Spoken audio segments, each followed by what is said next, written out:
مسناهي شعب كصومالي إن يكون قناعسين دولة ده نبض ينول حقيقة هو إن يكون قناعسين بقول كي بقول أو تاجر بحذاء عاد كهيسان أو عاد فهم سنتهين إن النصيب ويالتين إن الوادي كتان شعب كاس أمانة وهيسان سي محنكورة هذا هفنة عاد هوشين وقصوا بحذان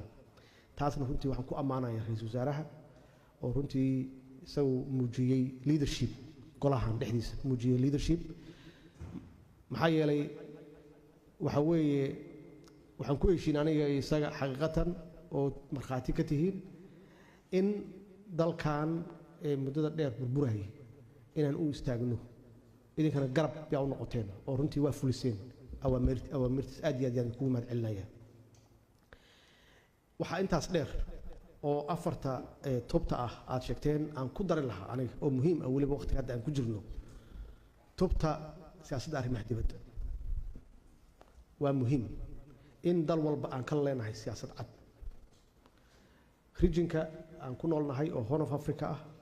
إسبدل وين يا كدعي سيدا أن الله جان قاضي لهين سيدا أنا وحنا هيسنه عن ميس كسر لهين سيدي أن أورادين كرنو كوا كله waxaa la socotaan arrimaha khaliijka iyada naftigeeda oo runtii culays badan waayaha nagu ahayd iyada nafteeda waxay u baahan tahay siyaasad cad oo maxaan ku raahdaa wasiirka arrimaha dibadda uu hogaaminayo ay maskaxda shiilaan ay ka soo saaraan ma aha maanta waxaan qabanayno 5 sano soo socota xagee joognaa yaa naga maqan dawladaha kale yaa ka raadinaa taageero إن كستو أن كقولي سنة هذا أو أن أمين سنة أن إذا كو أمانة ما أنت شرف كي يكرام دي ومدى الصوماليين سوء علني أو أين أهين ربر ستام ضد وحي الله شيء واي هي هذا يقولنا كفير المصلحة ضد يدن توض كفير أنا مصلحة دينا كو نوع كدب نوع حنفيرنا وحنا تقبسن كرلو أو mutual respect احترام وكجرو لكن أين الأوران وابورتين دول كاتالان إسسي ديب أنا وسومالي ساسو مسمسني دلك الصومالي ده أساسه مسمسنا هذه ده تخلط نجا فهمينه خصبيا وحي فهم أيان سيدا حتى أنا أشقينا أو يسنهين وح أنا شخصي أنا جعلنا هاي يوح عن صباح الله صوك عنو يسنهين تهاي وح دل كان يدد كان دنتوه maxay iyaga naftooda dalahooda ka shaqeysanaayeen markay ku iimaanayaan ay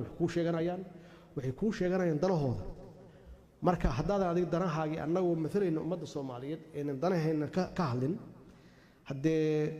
maslaxadda ummadeena ma hayno maslaxad shakhsi ahna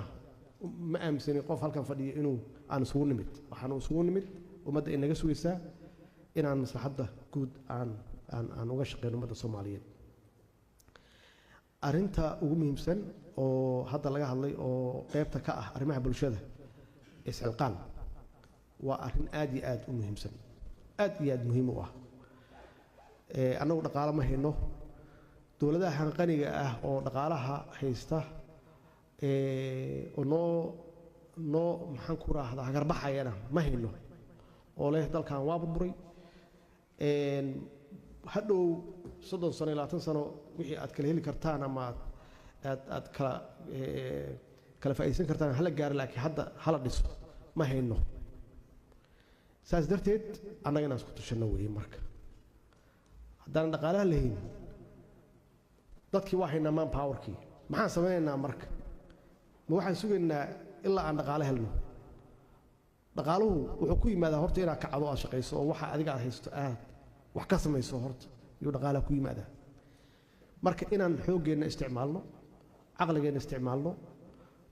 saas u sameeyna dadkeena inaan ku aabulno al rabaa idinkaana u ah hogaankii dadka